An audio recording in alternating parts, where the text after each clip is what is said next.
दंश झेलते हुए पंजाब छोड़ने को मजबूर हुए सैकड़ों परिवारों ने अपना सब कुछ छोड़ते हुए यमुनानगर को आशियाना बनाया था और रोजी रोटी की खातिर मीराबाई बाजार में दुकानें शुरू की थी। अब अचानक निगम के एक अधिकारी ने इनके पांव तले की जमीन निकाल दी है। मीराबाई बाजार के दुकानदार उस समय भड़क उठे जब मालिकाना हक लेने के लिए वह निगम में गए तो निगम के अधिकारियों ने यह कहा कि यह जमीन तो रेलवे की है। दुकानदारों का कहना था कि यदि यह जमीन रेलवे की है तो 40 सालों से निगम आखिर क्यों दुकानदारों से तहबाजारी और किराया लेता रहा। बैठक में दुकानदारों ने विधायक, मंत्री और आवश्यकता पड़ने पर सीएम से मिलने की सहमति को जताया।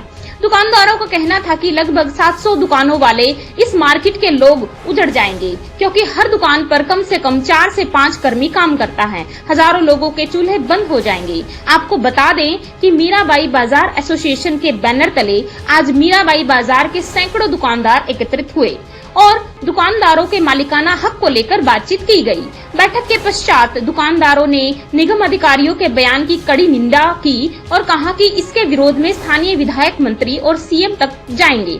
मीराबाई बाजार व्यापार एसोसिएशन के प्रधान प्रेम सागर शर्मा ने कहा कि 40 सालों से हम सब यहाँ दुकानदारी कर रहे हैं और पहले निगम हमसे तहबाजारी लेता रहा, बाद में खोखे बनाकर दे दिए गए और उसका किराया लेने लगा। बाद में सरकार ने किराएदारों को मालिक बनाए जाने की बात भी कही तो निगम में दुकानदारों को मालिकाना हक देने के लिए कागजात आदि भी लिए गए।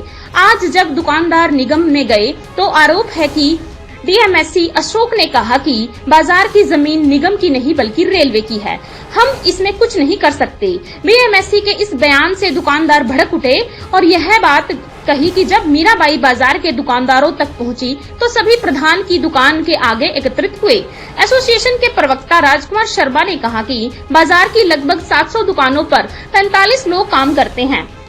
यदि निगम इन्हें उजाड़ने का काम किया तो हजारों परिवार उजड़ जाएंगे, जिसे हम कभी भी स्वीकार नहीं करेंगे और अपना हक लेने के लिए बड़े से बड़ा आंदोलन चलाएंगे। ये जो भी मीटिंग की गई है, ये मीटिंग का सबसे बड़ा कारण ये था कि आज हम 5-7 दुकानदार मेयर साहब के पास इकट्ठे होकर गए थे। तो मेयर साहब ने निगम के अधिकारी अशोक कुमार जी, उनको फ़ोन करके पूछा गया कि भाई इनका क्या मामला है, इनकी रजिस्ट्रियाँ क्यों नहीं हो रही हैं। तो वो अशोक कुमार जी आगे से क्या बयान दे रहे हैं कि ये तो ज़बरदस्ती फड़ियाँ लगा के बैठ गए थे जी, फिर इन्होंने ज़बरदस्ती बूथ बना लिए और उसके बाद जो है ये रेलवे की जगह है, जमाबंदी में ये रेलवे की जगह।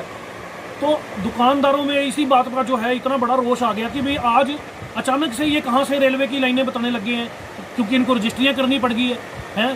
क्या ये सरकार व्यापारी को बसाने के लिए बनी है, ये व्यापारी को उजाड़ने के लिए बनी है? तो ये जो है आज सारे दुकानदार इस बात के लिए दुखी हो गए हैं। आप सबको पता होगा कि मीना बाजार कैसे बसा है।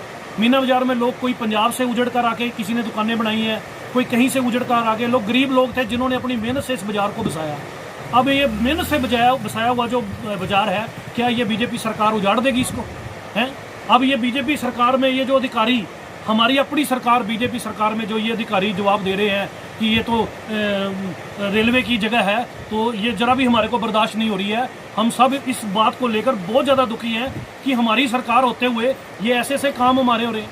व्यापारी को बसाना चाहिए। व्यापारी एक व्यापारी होता है, एक आदमी दुकान खोलता है, उसके यहाँ 4-5 वर्कर काम करते हैं और 5-7 घर एक व्यापारी के कारण चलते हैं। अब ये क्या चाहते हैं कि भाई 5-7 एक के हिसाब से आप हिसाब लगाइए, 700 दुकान है, कितने घर उजाड़ने की सोच रहे हैं ये निगम वाले।